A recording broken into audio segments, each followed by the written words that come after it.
Supreme Court में Chief Justice of India BR Gavai पर भरी अदालत में जूता चल गया। आरोपी वकील राकेश किशोर ने सनातन धर्म के अपमान के नाम पर चीफ जस्टिस पर जूता चलाया, लेकिन ये मामला पूरी तरह एक दलित चीफ जस्टिस के अपमान की तरफ मुड़ गया, संविधान से जुड़ गया। देश में पहली बार चीफ जस्टिस ऑफ इंडिया के पोस्टर लेकर विरोध प्रदर्शन हो रहा है। सोशल मीडिया पर पक्ष विपक्ष में जबरदस्त जंग जारी है, लेकिन चीफ जस्टिस गवई ऐसे बिहेव कर रहे हैं जैसे कुछ हुआ ही नहीं। हालांकि उनकी मां कमलताई और बहन कीर्ति ने कड़ी प्रतिक्रियाएं दी हैं। सोमवार को जिस समय जूता फेंका गया, उसी समय चीफ जस्टिस गवई ने बेहद दरियादिली दिखाई। कोर्ट में मौजूद दिल्ली पुलिस ने आरोपी वकील को हिरासत में ले लिया, लेकिन चीफ जस्टिस ने न केवल राकेश किशोर को रिहा कराया, बल्कि वो जूता भी वापस दिलाया जिसे फेंका गया था। आज तक सुप्रीम कोर्ट या उनकी ओर से राकेश किशोर के खिलाफ कोई एफआईआर नहीं कराई गई। सोशल मीडिया पर ऐसे भी लोग हैं जो कह रहे हैं कि चीफ जस्टिस गवई ने जूता उछालने वाले राकेश किशोर को माफ करके जातीय हिंसा करने वालों का हौसला बढ़ाया है। असदुद्दीन ओवैसी का सवाल है कि क्यों कोई एक्शन नहीं लिया गया? क्या इसीलिए कि आरोपी मुसलमान नहीं है? क्योंकि उसका नाम राकेश किशोर है। क्या तुम्हारा बाप लगता वो? तुम्हारा ससुरा लगता वो? कि तुम उस पे केस नहीं बुक करते? और कोई पोस्टर उठाता है तो 1300 लोगों पे केस बुक हो जाता है, 40 गिरफ्तार हो जाते हैं। इंसाफ की जगह पर इस तरह की हरकत हो रही है और दिल्ली की पुलिस उसको गिरफ्तार भी नहीं करती। मुबारक हो तुम्हारी बहादुरी पर, मुबारक हो कि तुम खामोश बैठे हो। अरे अगर चीफ जस्टिस कंप्लेन नहीं करते तो तुम तो एक्शन ले सकते थे। सुप्रीम कोर्ट का फैसला आया कि मस्जिद तुम्हारी नहीं है। सुप्रीम कोर्ट का फैसला ट्रिपल तलाक के बारे में आया। सुप्रीम कोर्ट का फैसला कई चीजों पर आया, मगर जो संविधान को मानते हैं, जो संविधान को मानते, उन्होंने कहा कि हम कोर्ट के फैसले से खुश नहीं है, ये फैसला गलत है। क्या हमने धर्म का नाम लेकर किसी पर जूता उठाया? जूता कांड के बाद अब सब बहुत कुछ बोल रहे थे, बस नहीं बोल रहे थे चीफ जस्टिस गवई।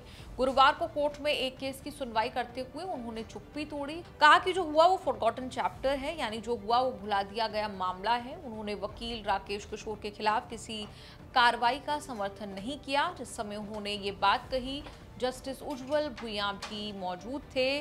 वो वहां ज्यादा गुस्सा थे। उन्होंने कहा कि ये जोक नहीं है। सॉलिसिटर जनरल तुषार मेहता ने कहा कि इसे कतई माफ नहीं किया जाना चाहिए। फिर गवई ने इस राय पर कायम रहे कि आरोपी के खिलाफ कोई एक्शन नहीं लिया जाए। राकेश किशोर अड़े हैं कि जो किया सही किया, जो हुआ वो परमात्मा ने कराया। बिल्कुल अफसोस नहीं है, ना ना ना ना ना मैं माफ़ी मांगने वाला हूँ, ना मुझे अफसोस है। मैंने कुछ भी नहीं किया है। आप मेरे ऊपर सवाल उठा रहे हैं। परमात्मा ने जो करवाया वो मैंने किया, मैं करता नहीं, महज साक्षी हूँ। वो उसने करवाया, उसकी इच्छा पूरी हो। उसकी इच्छा होगी कि मैं जेल जाऊँ या मुझे फांसी लगा दी जाए या मुझे मार दिया जाए, तो वो परमात्मा की इच्छा है। मैं कहता हूँ वो परमात्मा की इच्छा पूरी हो। मैं 72 साल का हो गया हूँ, मैं कब तक झेलूँगा इस तरीके की घटनाएं, ये मुझे आप बता दें। जो कुछ हुआ वो सुप्रीम कोर्ट में हुआ, चीफ जस्टिस के साथ हुआ। वकील सुभाष चंद्रन केआर ने अटॉर्नी जनरल और वेंकटरमणी से मांग की है कि वो मुकदमा चलाने की इजाजत दे। सरकार ने इस पर कोई फैसला नहीं किया है, फिर भी केस एफआईआर हो रही है। कर्नाटक में बेंगलोर पुलिस ने 0 एफआईआर नियम के तहत वकील राकेश किशोर के खिलाफ केस दर्ज किया है। सोशल मीडिया पर किए जाने वाली अनाप शनाप पोस्ट को लेकर पंजाब, महाराष्ट्र में भी मामले दर्ज किए गए हैं। वकीलों की संस्था supreme court bar council bar association ने राकेश किशोर का लाइसेंस रद्द कर दिया है। इतना बड़ा कांड करने के बाद भी राकेश किशोर सेफ हैं और अपने घर पर बैठकर लगातार मीडिया इंटरव्यू देकर जूता चलाने को जस्टिफाई कर रहे हैं। कोई अफसोस नहीं जताया। जब मामला दलित चीफ जस्टिस के अपमान से जुड़ा तो राकेश किशोर ने खुद को भी दलित बताया, लेकिन इससे जुड़े कोई दस्तावेज दिखाने से साफ मना कर दिया। राकेश किशोर तो इस नैरेटिव को गलत साबित करने में जुटे हैं कि गवई दलित है ही नहीं, वो बौद्ध धर्म अपना चुके हैं। ये तो बात को घुमा रहे हैं। चलाया जा रहा है, आप क्या कहेंगे? हाँ, मैं ये कहूँगा कि मेरा नाम है डॉक्टर राकेश किशोर। क्या कोई मेरी जात बता सकता? हो सकता है मैं भी दलित हूँ। तो ये तो एक तरफा बात हो गई कि आप इस बात का फ़ायदा उठा रहे हैं कि वो दलित नहीं हैं। सबसे पहले सनातनी थे, हिंदू थे, हिंदू दलित थे वो, और इसके बाद उन्होंने सब कुछ छोड़ के बौद्ध धर्म अपना लिया, वो भी मुझे मालूम है। और वो ये भी मालूम है कि उनके बौद्ध धर्म अपनाने के बाद अगर वो हिंदू धर्म से अपने आप को समझते हैं कि मैं बाहर निकल आया, तो अब दलित कहाँ रह गए? ये तो मानसिकता की बात है।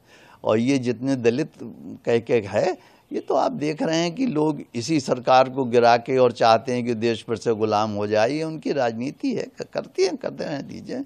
मेरा दलित कुछ नहीं है। चूंकि आरोपी वकील राकेश कुमार ने सनातन धर्म का नाम लेकर जूता फेंकने को सही ठहराया, इसीलिए दलित गवई के बचाव में निशाने पर आ गई है बीजेपी। कहा जा रहा है कि सत्ता में बैठे लोगों को बर्दाश्त नहीं हो रहा कि एक दलित चीफ जस्टिस कैसे बन गया। अरविंद केजरीवाल ने कहा, धमकियां दलितों और पूरी न्यायपालिका को दबाने और डराने की साजिश है। खड़गे बोले कि गवई पर हमला न्यायपालिका पर हमला है। ये सारा मामला जुड़ा मध्य प्रदेश के खजुराहो से जुड़े केस की सुनवाई को लेकर। सुप्रीम कोर्ट में याचिका लगी थी कि खजुराहो में भगवान शिव जी की मूर्ति खंडित हो गई है, उसकी मरम्मत और रखरखाव की व्यवस्था के लिए चीफ जस्टिस बीआर गवई और जस्टिस ऑगस्टीन जॉर्ज मसीह की बेंच में याचिका लगी थी।